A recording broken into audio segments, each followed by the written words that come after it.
be talking about the Vikings 2026 cap situation coming up on today's edition of Vikings Now by Chat Sports.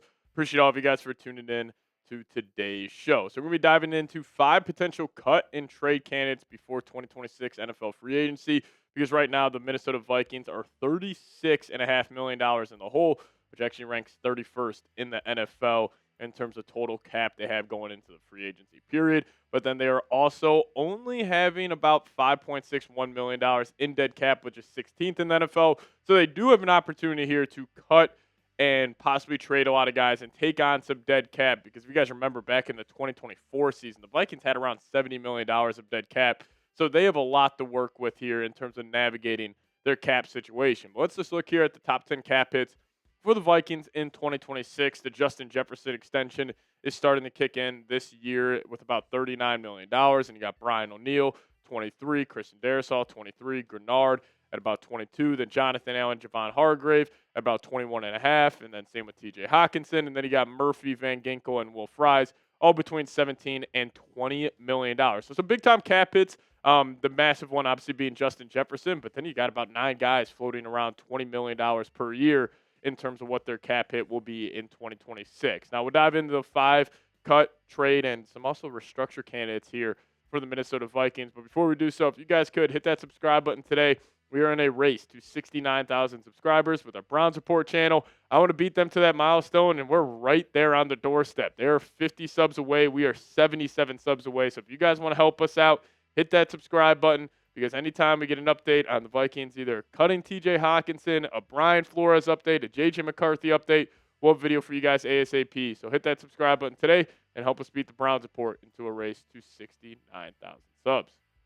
All right, so the first guy we're going to talk about here, that's going to be Jonathan Greenard. Now, Jonathan Greenard, one of the more premier edge rushers in the National Football League. And, after watching the Steelers-Texans game last night, I'm always in the camp of keeping elite edge rushers. We saw them absolutely dominate that game. But the Vikings do have some options with Jonathan Greenard. Now, you could extend him, which I think is a more likely option out of these two, which would free up $13.82 million.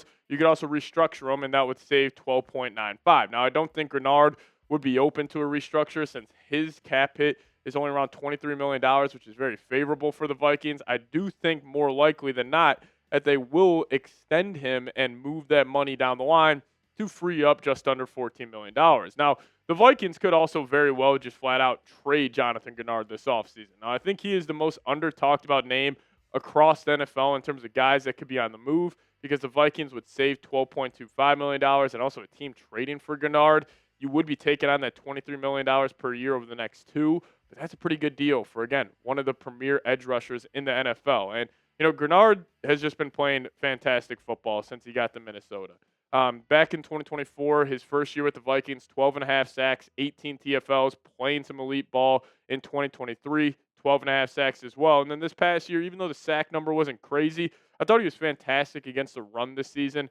And, big reason for that, having 10 TFLs. But also, Greenard was battling through injuries. So I still think Greenard, I don't really think the fall off is anything to be concerned about. Now, you could also make the argument, I'm not saying I would do this, but I would hear you guys out. If you're saying, hey, Patrick, we could possibly trade Jonathan Greenard for a day 2 pick, probably more likely a second rounder compared to a third rounder. And then you would give those reps that Greenard was getting to a guy like Dallas Turner. Because we saw Dallas Turner the second half of the year, he really hit the ground running. He had, I think, 7 sacks in the last 9 games of the season. We saw that explosiveness. We saw him kind of turn into who we thought he was going to be coming out of the NFL draft. And we all know that Dallas Turner plays way better in that Greenard spot compared to that Andrew Van Ginkel spot. So just watch out for Greenard. But if I had to call my best shot here, I think the Vikings will end up extending him, moving that money down the line. Now, number 2 here, we're going to be talking about TJ Hockenson. Now, this is the most likely cut candidate for the Minnesota Vikings.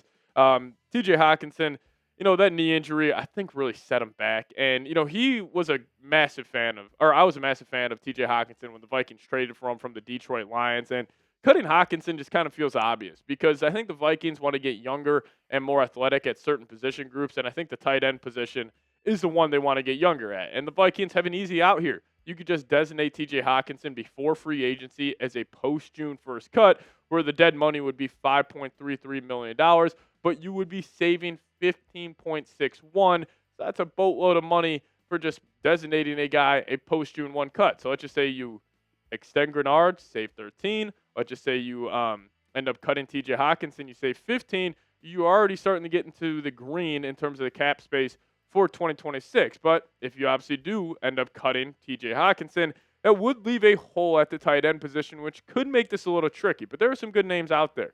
I still think the number one replacement for TJ Hockenson would just be taking a tight end in the first round, that being Kenyon Sadiq, the Oregon tight end. I'm a massive fan of his game. He's a freak athlete, really good run blocker, a physical player. You can throw screens to him. He's great up the seam, so he would be my number one replacement. But you also got a veteran option like a Dallas Goedert that you could get on a cheap deal, a David Njoku, and Austin Hooper. And then if you do want to go kind of bang for your buck, Adam Troutman's not a bad option as well. Obviously, your tight end room would take a hit, but Troutman, Josh Oliver wouldn't be the worst case scenario if you are trying to allocate those funds to another position group on this roster.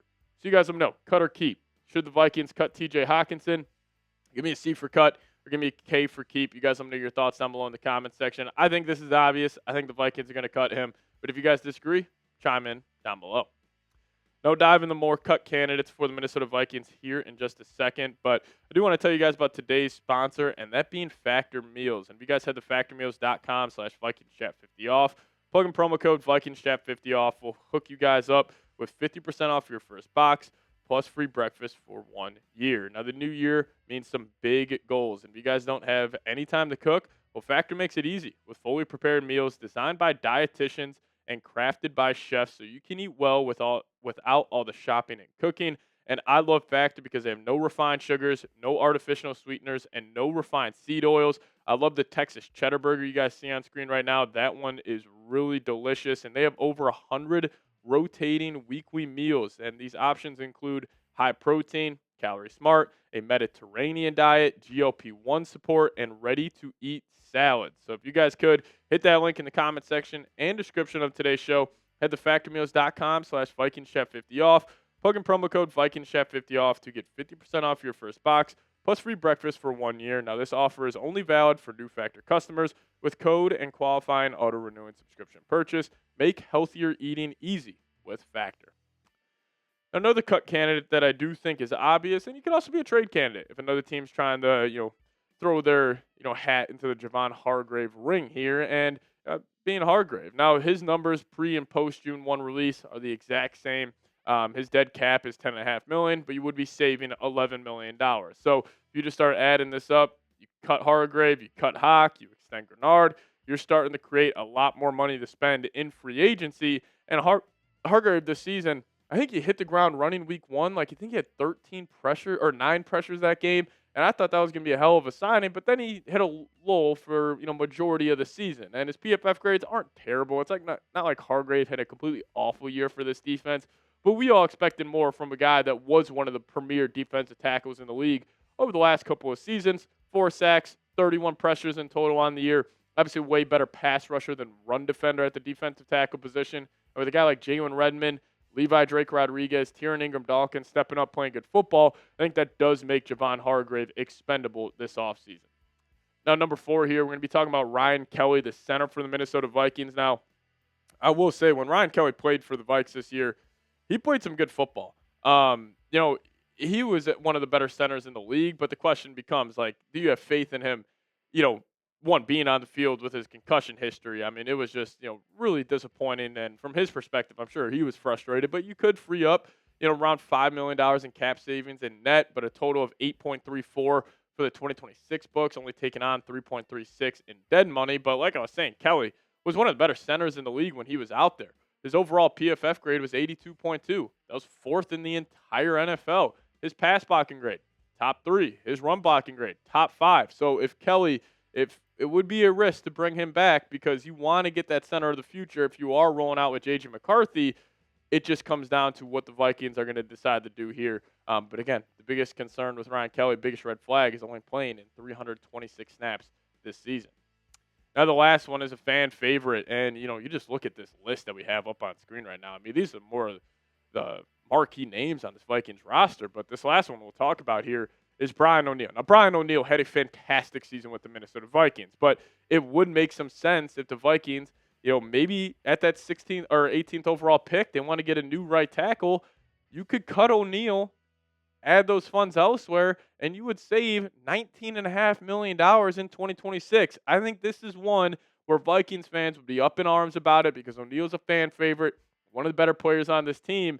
But again, Vikings are behind the 8 ball in terms of the cap, so this could be on the table. Now, the Vikings could also extend Brian O'Neill, save around $14.16 million, which also I think is likely because we have also seen these tackles, play some good football in their mid-30s to their late 30s. I mean, I think Trent Williams is a great example of that, but obviously you can't restructure him since he is on the last year of the contract. So I would assume the Vikings, if I had to kind of call my shot, you probably extend Greenard and O'Neill, and then I think you cut Hawk, Kelly, and Hargrave, and you guys could save up a lot of money for free agency. Now, another cut candidate to throw out there, little bonus one, is Aaron Jones. Now, Aaron Jones, I thought he looked great coming back from that injury, especially that Lions game on the road. I thought he was running really hard, but this could be just a situation where the Vikings, they always want to save more money. $7.75 million they could save, take it out $6.8 million of dead cap. So this is another tricky situation because in net, you're really only saving around $1 million. And if you were to release Aaron Jones, I'm assuming the Vikings would want to take a running back maybe day 2 or early day 3 of the draft, which there are a couple good names out there. I love Katron Allen, the running back out of Penn State. Him, Jordan Mason would add some physicality to that room and hopefully convince Kevin O'Connell to get more downhill. But also, what if Jeremiah Love's on the board at 18? I think the Vikings would have a lot of interest in drafting him at that spot. But if you guys made it to the end of today's show, we appreciate all of you guys for tuning in. Just hit me with the skull down below in the comments section. Shout out to all the real ones that watch this entire thing. We'll get on out of here. As always, Skull Vikes.